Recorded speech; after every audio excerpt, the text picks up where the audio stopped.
Olá, sejam todos muito bem-vindos à segunda aula do nosso programa, intitulado Meu Casamento é um Presente? Eu sou o Dr. Fabiano Pires, sou terapeuta, e eu vim tratar com você agora sobre, literalmente, o presente. Lembra que eu falei na aula anterior que nós estamos aqui tratando sobre o assunto casamento, baseado nesse livro que eu escrevi? Eu quero até te dizer, mais uma vez, que eu vou colocar o link no final de todas as aulas. Se você quiser adquirir esse e-book, você pode comprá-lo pelo valor promocional de R$ 39,90 por R$ 19,90. E aí você pode tê-lo aí no seu celular, no seu tablet, no seu computador, para que você o leia quantas vezes precisar. Até porque também nessas 10 aulas que eu vou dar a vocês aqui, nós vamos falar de maneira resumida sobre os temas do livro, senão nós não teríamos aqui apenas 10 aulas, mas teríamos aqui umas 100 ou 200 aulas para chegar realmente num denominador comum. Então aqui com as aulas mais o e-book você vai conseguir realmente chegar ao conhecimento devido. Eu queria tratar com você sobre o presente, não é? Quando nós ganhamos um presente, e diga-se de passagem, quem é que não gosta de ganhar um presente, né? Presentes são muito bons de serem ganhos. Quando a gente ganha um presente, nós temos pelo menos algumas informações a ponderar. Primeiro, quando você ganha um presente de alguém, significa que esse alguém lembrou de você, e ser lembrado é extraordinário. E aí, quando a gente, então, entra nessa premissa do presente relacionado ao casamento, nós vamos lembrar da Bíblia, quando Deus faz o homem, coloca esse homem para tomar conta de tudo aquilo que ele havia criado, e o Senhor Deus percebeu, não é, o quanto esse homem era feliz, evidentemente, mas faltava alguma coisa. E o próprio homem, inclusive, percebeu, mais especificamente naquele momento em que foi dado a ele a tarefa de dar nome aos animais. O Adão foi a primeira pessoa a fazer o trabalho de taxonomia, né, que nós conhecemos, porque o Adão foi quem deu nome a todos os animais, portanto, a todas as classes aí que nós conhecemos lá nos primórdios, né? Depois disso, nós tivemos aí algumas alterações, mas de qualquer maneira o Adão deu nome aí aos animais que nós conhecemos de modo geral. E aí, para cada animal macho havia uma fêmea, mas para o Adão não havia uma que lhe fosse semelhante, segundo diz a Bíblia. E aí Deus fez então para o Adão uma Eva e entregou para ele, os casou e fez deles então um casal, o primeiro casal que nós conhecemos, principalmente para aqueles que conhecem e creem na Bíblia Sagrada como verdade absoluta, não só de fé, mas de história também. E aí, então, quando a gente pensa nisso, nós estamos pensando que Deus lembrou-se de Adão e deu para ele de presente a mulher, não é? E aí, por isso eu coloquei o nome do livro Meu Casamento é um Presente, ou seja, eu consigo considerar que o meu cônjuge é um presente divino na minha vida, e eu não estou falando apenas no sentido de eu, como homem, considerar a minha esposa como presente, mas também a mulher, considerar o seu marido como presente. Então, a primeira coisa que a gente tem que ponderar, e quando nós falamos de presentes, é porque, aliás, nós temos que lembrar que nós fomos lembrados por alguém, né? Alguém lembrou-se de nós e trouxe alguma coisa que, segundo a sua concepção, quem sabe viesse realmente a fazer a nossa alegria. E, portanto, nós então recebemos esse presente. A segunda questão que nós lembramos é que uma pessoa que dá presente para outra pessoa é porque ela tem afinidade com essa outra pessoa. Ninguém compra presente para alguém sem ter afinidade, ou pelo menos não é comum, né? Normalmente nós gastamos do nosso recurso financeiro para dar presentes para aquelas pessoas que nós gostamos. Então, a troca de presentes ou ganhar presentes fala de afinidade. Também fala de carinho. Então, eu quando dou presente para minha esposa, estou demonstrando para com ela afinidade e ao mesmo tempo carinho. Eu quero agradar a minha esposa. Literalmente essa é uma outra situação que a gente tem que perceber na questão dos presentes. Então, quando eu dou um presente para uma pessoa, eu estou falando de afinidade, de carinho e desejo de agradar. E é isso que eu faço todas as vezes que eu compro um presente para minha mulher, ou todas as vezes que com certeza ela compra para mim. Nós temos aí essa ideia dessa troca permanente de gentilezas. Afinal de contas, repito mais uma vez, todo mundo gosta de ganhar presentes. E automaticamente também o presente fala de recordação, não é? Porque quando você dá alguma coisa para alguém, esse alguém vai sempre lembrar de você quando olhar para o presente. Então, suponhamos que você tivesse me dado esse computador de presente. Evidentemente que todas as vezes que eu fosse mexer no computador, se não todas, mas a maior parte delas, eu me lembraria de você. Por quê? Porque foi você que me deu o presente, então essa situação precisa ser também apercebida por nós. Agora, quando nós ganhamos um presente, ele não tem apenas algumas observações de significado, mas tem também alguns problemas que podem acontecer. Então, a primeira coisa que pode acontecer é você não guardar aqueles papéis que vêm dentro do presente, principalmente se for um presente que é um eletroeletrônico ou um eletrodoméstico, algo do tipo. Você, todas as vezes que você recebe um presente como esse, você recebe lá dentro da caixa um saquinho com uma série de papéis, não é? Então, nesses papéis, nós vamos falar deles daqui um pouco, nesses papéis você tem certificado de garantia, você tem a rede autorizada para arrumar o produto se der algum problema, você tem o manual de uso e outras informações mais. Então, às vezes você joga fora aquilo e quando você precisa você não tem.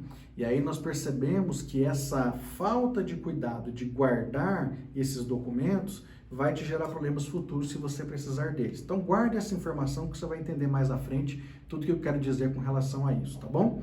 Segundo problema que pode acontecer quando você recebe um presente é que ele pode não atender aquilo que se propõe. Então, às vezes, a pessoa que fabricou o produto vende como sendo um produto que resolve uma certa circunstância, que faz alguma coisa específica, e aí você recebe aquilo e pensa que de fato é aquilo. Mas quando você vai manusear, você percebe que não é aquilo que de fato a empresa te ofereceu.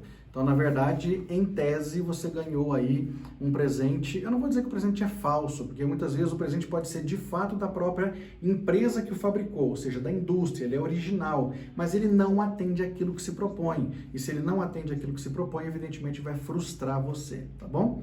Depois também pode gerar o problema de que quem ganha o presente pode não gostar do presente, né? Por mais que a outra pessoa tenha afinidade, tenha carinho, queira te agradar, pode ser que o presente não te agrade, tá bom? Então a gente tem que pensar nisso também. E um outro problema que pode acontecer, aí de fato é específico, o presente pode ser falso. Às vezes a pessoa vai numa loja, compra um produto achando que ele é verdadeiro, que ele é original, e infelizmente depois percebe que o produto ele não é verdadeiro, ele é falso. Com todas essas possibilidades de problemas acontecerem, nós podemos trazer isso tudo para o âmbito do casamento. Então, por exemplo, e aí eu vou dizer de novo, o primeiro problema é não ter guardado aqueles papéis, e eu quero falar com você daqui um pouquinho sobre a necessidade que nós temos de guardar isso, porque cada papel tem um significado específico e já já a gente chega lá, então não vou me deter muito aqui. O segundo é a questão de não atender aquilo que se propõe. Muitas vezes nós nos casamos, eu disse para vocês na aula anterior sobre expectativas, às vezes nós nos casamos com expectativas tão grandes, tão exorbitantes, que quando a pessoa vem para a sua vida, ela não consegue atender todas aquelas demandas de expectativas que você tem. E isso te frustra, isso é normal te frustrar. Por quê? Porque você entrou no casamento com uma expectativa alta demais. Você colocou confiança demais na pessoa. Ou quem sabe a pessoa tenha se vendido de uma tal maneira para você, que você comprou aquela ideia de que de fato ela era quase que um semideus, ou um super-homem, ou Mulher Maravilha, e a coisa não é bem assim, não é?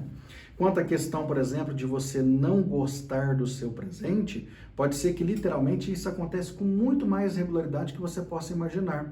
Pode ser que depois do casamento você tenha pensado por vezes aonde eu fui amarrar o meu jeguinho. Quem sabe você pensou que de fato você fez a escolha errada desse presente, não é? Deus fez uma pessoa específica para você como presente, você escolheu, não foi Deus que escolheu para você. Foi você que escolheu, né? E quando eu falo que Deus fez uma pessoa, eu não estou dizendo especificamente que Deus, não, fulano para ciclano. Eu não vou chegar a esse ponto para não gerar uma celeuma aqui entre nós, até porque alguns creem de uma forma, outros creem de outra. Estou dizendo que Deus fez pessoas para pessoas. E aí, na hora de você escolher o seu presente, a pessoa que ia viver com você, de repente você, depois do casamento, pode pensar, eita, fiz uma escolha errada.